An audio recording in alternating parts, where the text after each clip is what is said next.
was supposed to be quiet. That was the first thing that felt wrong. I had lived there long enough to know the difference between silence and sleep.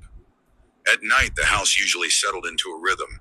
The faint ticking of the wall clock in the living room, the soft hum of the refrigerator, the occasional creak as the wood adjusted to the cooling air. Those sounds were familiar, comforting even. But at 2:17 a.m., standing alone in my kitchen, I realized something was missing. The rhythm was gone. I was barefoot on the cold tile floor, holding a glass of water that I hadn't touched. Condensation slid slowly down the sides, dripping onto my fingers, but I barely felt it. My attention was fixed on the microwave clock, glowing an unnatural shade of green, the numbers blinking faintly like they were struggling to stay awake. I couldn't sleep that night. I hadn't slept well in weeks.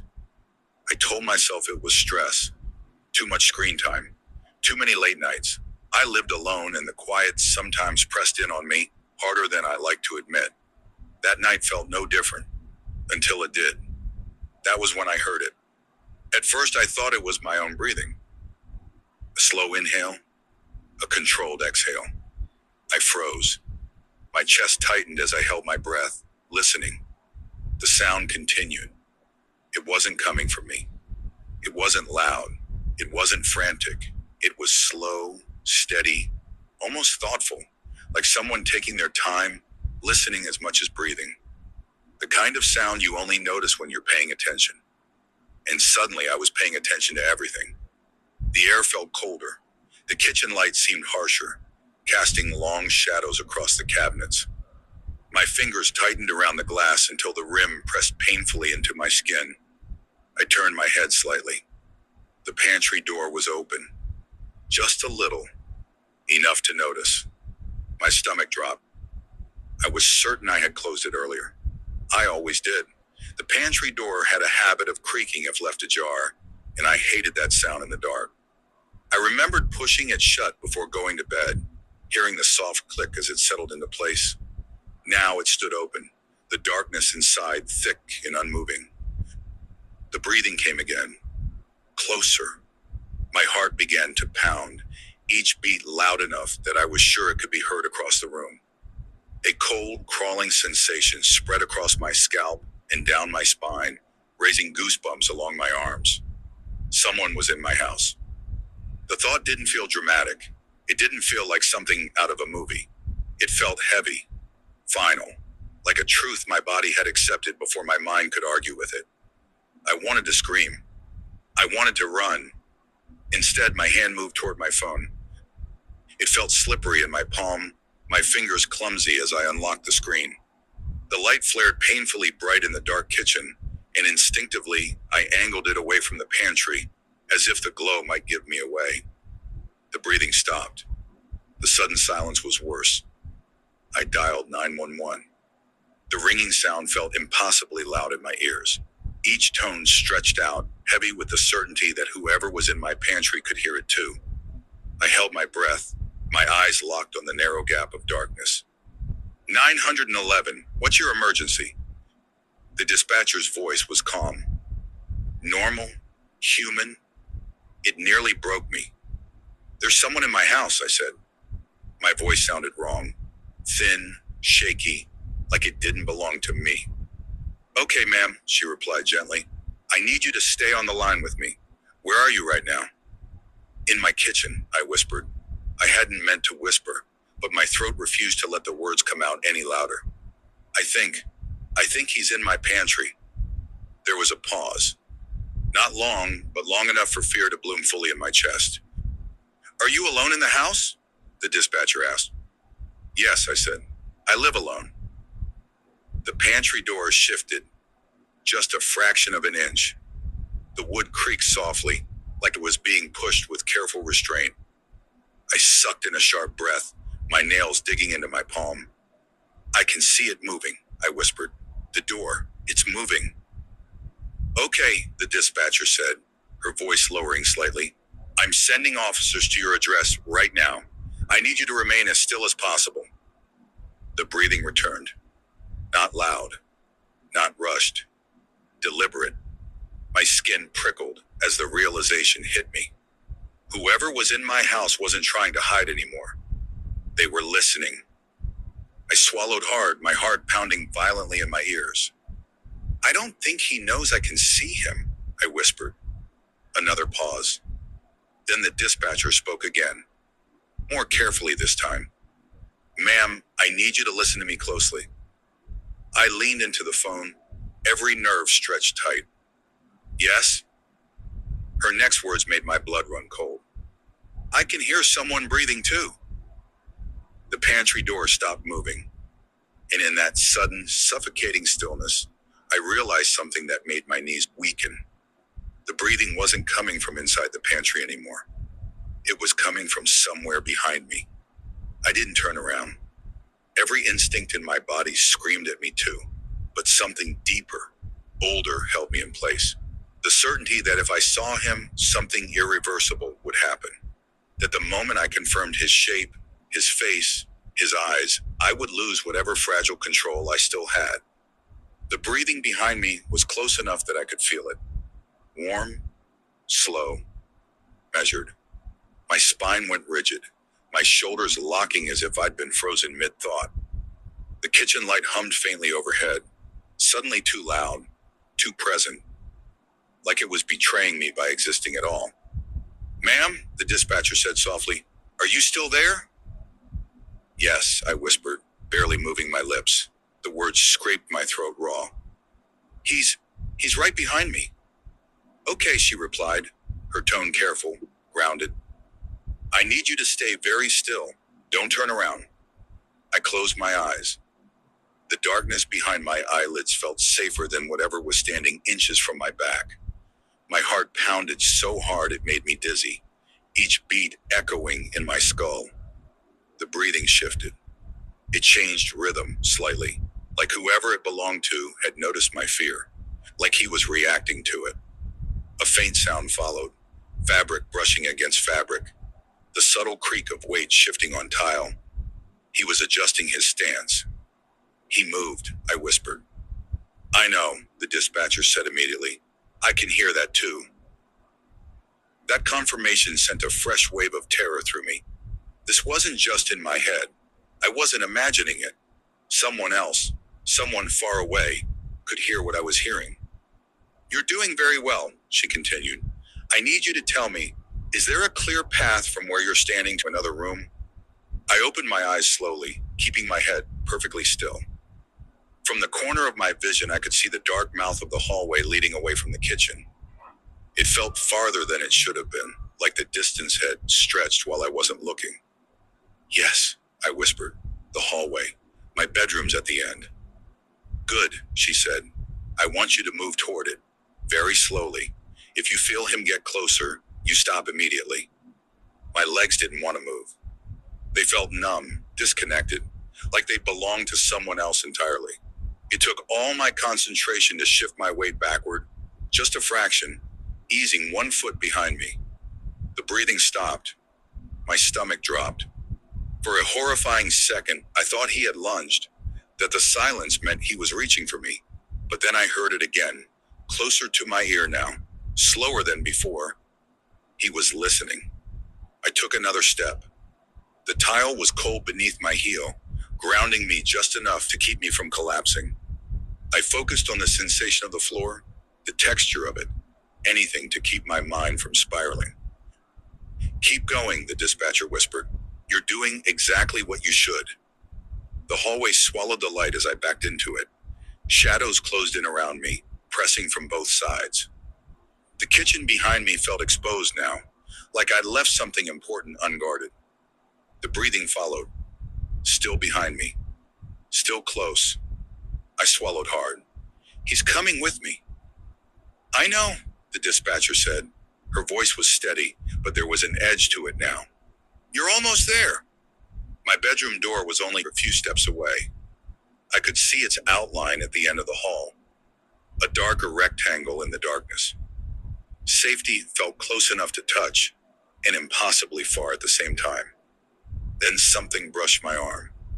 Not a grab, not a shove, just a light, deliberate touch along my elbow like a reminder. My breath caught violently in my throat. Every muscle in my body tensed, a scream clawing its way up from my chest. I forced it down. The touch lingered for a second longer than necessary. Then a voice spoke, so close to my ear that I felt the warmth of it against my skin. "Don't hang up." I nearly dropped the phone. "Ma'am," the dispatcher said sharply, "did he just speak to you?" I couldn't answer, because the voice hadn't moved away. It was still there, breathing, waiting. I don't remember deciding to move. My body did it for me. The moment his breath brushed my ear, something inside me snapped. Not loudly, not dramatically, but cleanly, like a thread being cut. Fear stopped being loud and became sharp, focused. I stepped forward. Hard. The sudden movement startled even me. My foot hit the floor with a dull slap, and I lunged toward the bedroom door, my free hand reaching out blindly until my fingers collided with the handle. Cold metal. Real. I twisted it and shoved the door open, throwing myself inside and slamming it shut behind me with every ounce of strength I had left. The impact rattled the frame, a deep, hollow sound that echoed through the room. For half a second, I thought the door would bounce back open. It didn't. I locked it. The click of the lock sounded pathetically small compared to the pounding of my heart, but it was enough. I staggered backward, my legs finally giving out beneath me, and sank down into the carpet, my back pressed against the bed. "Ma'am," the dispatcher said urgently, "are you in a secure room?" "Yes," I gasped. "I'm in my bedroom. The door's locked." "Good," she replied. "Stay where you are. Officers are on their way." I pressed the phone hard against my ear, like it was the only solid thing left in the world. My breathing was ragged now, loud in the quiet room, and I forced myself to slow it, terrified that he could still hear me. The bedroom was dark. I hadn't turned the light on before bed, and now I was grateful for it. The faint glow from the hallway seeped in beneath the door, casting a thin line of light across the carpet like a warning. I listened. The house held its breath. Then, footsteps. Slow, unhurried. They stopped right outside my door. I clamped a hand over my mouth. The doorknob didn't move. Instead, there was a soft sound. Knuckles against wood. Not a bang. A knock. Polite. Controlled. Tap. Tap. Tap. My stomach twisted violently. "No," I whispered, more to myself than anyone else. "Ma'am," the dispatcher said, her voice low and firm. "Do not respond to him. Do you understand?" "Yes," I breathed. The knocking stopped. Silence stretched out, thick and heavy.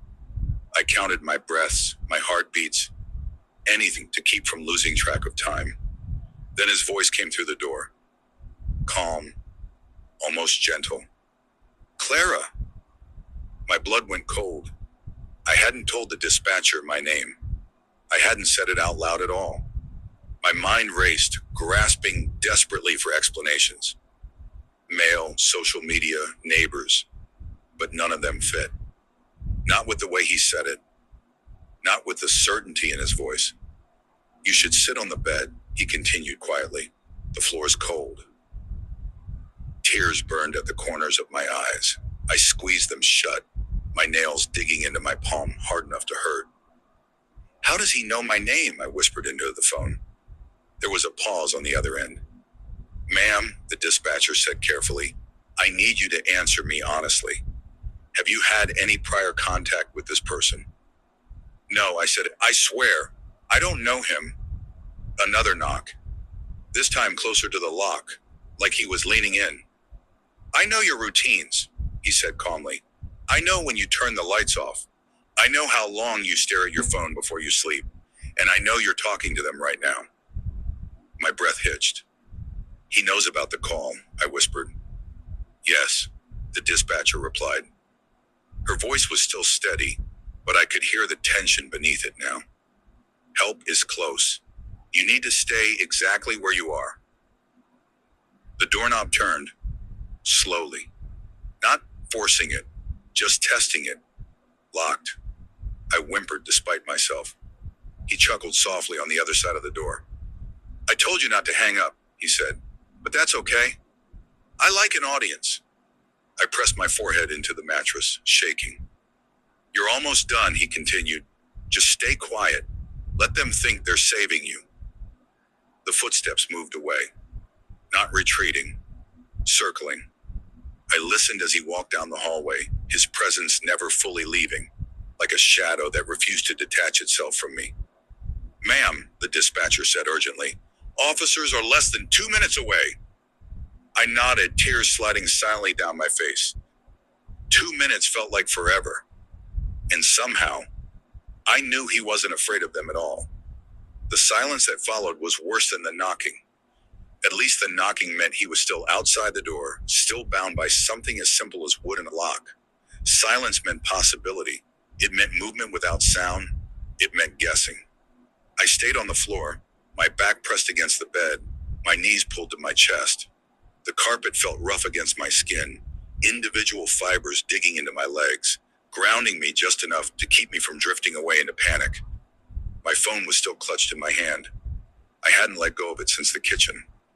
My fingers were starting to ache from gripping it so tightly, but the idea of loosening my hold, even for a second, filled me with a fresh surge of terror. Ma'am, the dispatcher said quietly, I need you to stay with me. Are you still in your bedroom? Yes, I whispered. I haven't moved. Good, she replied. Do not open the door for anyone unless an officer identifies themselves. Do you understand? Yes. The hallway outside my room was completely silent now. No footsteps, no breathing, no creaking floorboards. It was as if the house itself had emptied out, leaving behind a hollow shell. But I knew better. The thin strip of light beneath my door flickered slightly as something passed in front of it. My breath caught.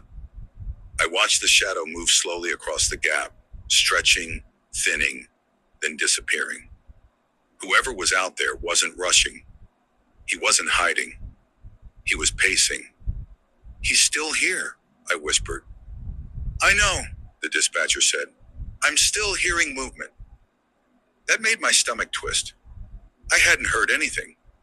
If she was hearing something I wasn't, that meant he was moving softly enough, but only the phone, only the connection was catching it. The idea that the call itself was acting like an extra set of ears unsettled me deeply. The doorknob rattled once. Not hard. Just enough to remind me it existed. I flinched, pressing myself tighter against the bed, my heart leaping violently in my chest. Ma'am, the dispatcher said, her voice firm now. If he attempts to force entry, I need you to tell me immediately. He's not forcing it, I whispered. He's just touching it. The knob turned slightly, stopping when it met resistance. Locked. There was a pause. Then his voice came again, softer this time, closer to the floor. I can hear her breathing, he said. My blood went cold. He's talking to you, the dispatcher said sharply. Do not respond. I wasn't going to, I whispered, though my lips trembled. The shadow returned beneath the door, lingering there now, unmoving. I don't need to come in, he continued calmly. You already know I'm here. The phone buzzed in my hand. I looked down despite myself. The screen flickered for a split second, the call timer freezing before jumping forward again. Did the call just... I started. Stay on the line, the dispatcher interrupted quickly. Do not hang up. Officers are almost there. Something about the way she said it made my skin crawl. Stay on the line. Like the line itself mattered more than anything else. The shadow shifted again, pulling away from the door, retreating down the hallway. Footsteps followed, slow, deliberate, moving toward the living room. Relief washed over me, thin and fragile. Maybe he was leaving. Maybe the sound of approaching sirens had scared him off. I strained to listen, my ears ringing with the effort. The house was quiet again. Too quiet. I don't hear him anymore, I whispered. There was a pause on the line. Then the dispatcher said something that made my chest tighten. I do. A faint sound filtered through the phone speaker. Breathing. Not rushed, not panicked, steady, and unmistakably close. Ma'am, the dispatcher continued slowly. Is your phone on speaker? No, I whispered. It's at my ear. Another pause. Then, very carefully, she said, Then I need you to understand something. My heart thudded painfully. The breathing I'm hearing, she said, is not coming from your house. The line crackled softly. A new sound layered over the dispatcher's voice. A slow inhale. A controlled exhale. Coming from my phone. From the call itself. I pulled the phone away from my ear, staring at it in horror. The breathing continued.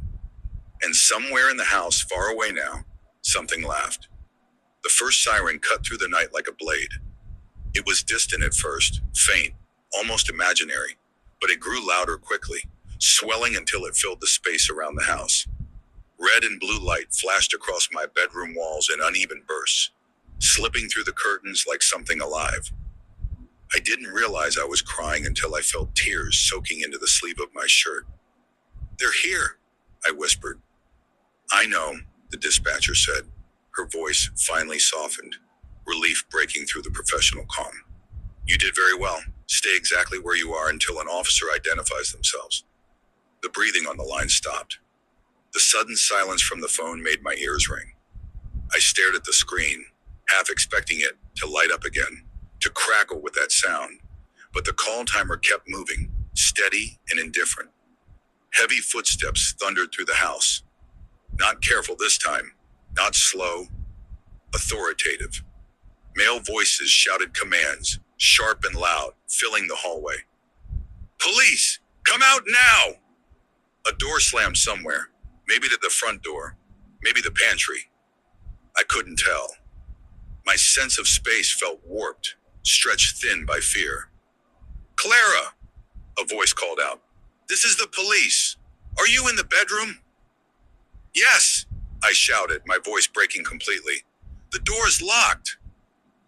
Okay, the officer replied. Unlock it slowly and step back.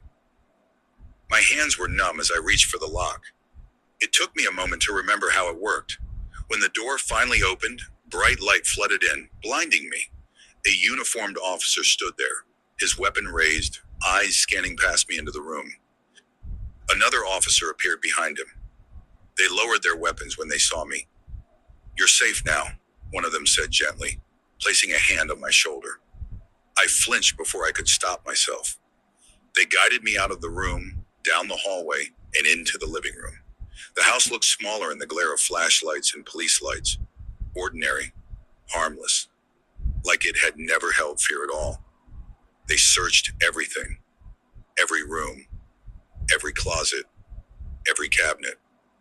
They opened the pantry door. It was empty.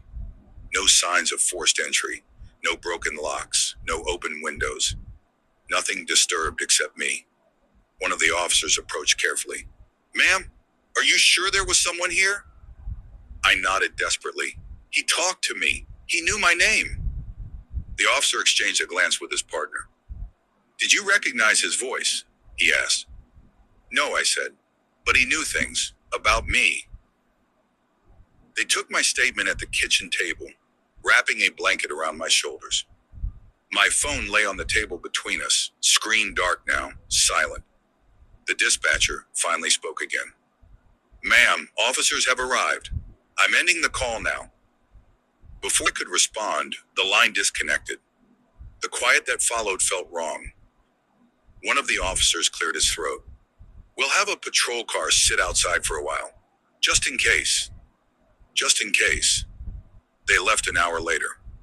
The house felt enormous after they were gone. Too open. Too exposed.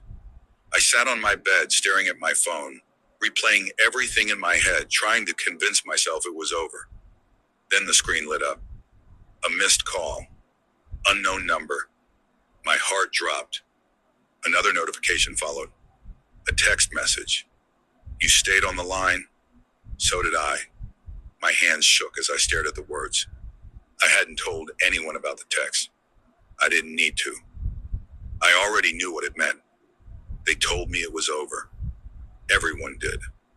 The officers, the neighbors who peeked through their curtains the next morning, even the daylight itself pouring through my windows like it could burn the night away. I nodded when they spoke. I thanked them. I repeated the right words in the right order, but I didn't believe any of it. Because my house felt different now. Not damaged, not disturbed, occupied. I didn't sleep that night, or the next. I sat on my bed with all the lights on, my phone charging beside me, watching the screen like it might blink on by itself. Every sound, the refrigerator kicking on, a car passing outside, the wind brushing against the windows, sent a sharp jolt through my chest. The patrol car outside left at dawn. That was when the fear returned fully. Without witnesses, without uniforms, without sirens.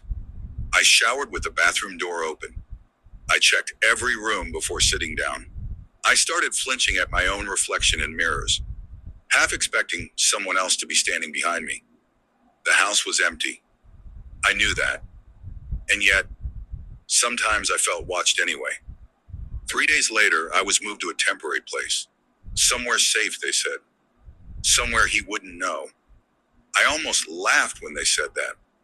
That night, lying in a strange bed under unfamiliar sheets, I finally let myself breathe. The walls didn't know me here. The air felt neutral, unclaimed. For the first time since the call, my eyes grew heavy. My phone buzzed. I froze. The screen lit up softly in the dark. Voicemail received. Unknown number. I hadn't heard it ring. My pulse hammered painfully as I stared at the notification. My thumb hovered over the screen, refusing to move. I told myself it could be anyone. A wrong number. A glitch. A delayed call. I pressed play. At first there was only silence. Then, breathing. Slow. Controlled. Familiar. I squeezed my eyes shut, tears sliding soundly into my hair. I told you, his voice whispered at last. They'd come. A pause. They'd leave. I sat up slowly, my entire body cold. You did everything right, he continued almost kindly. You stayed on the line. You stayed calm. You survived. Another pause. Longer this time. I'm proud of you. My chest tightened painfully. I'm not in your house anymore, he said. My breath caught. I'm not even close to it. The line crackled softly, like the sound of a connection stretching across distance. I wanted you to feel safe, he continued. Just once. My phone vibrated again in my hand. A new message appeared on the screen. A live location pin. My location. I didn't follow you, he whispered. You brought me with you. The breathing grew slightly louder. Closer. I'll see you when you're ready. The voicemail ended. The screen went dark. I sat there in the quiet room, phone clenched in my hand, listening to my own breathing, wondering, terrified, if it was really my own. Because somewhere out there, I knew it.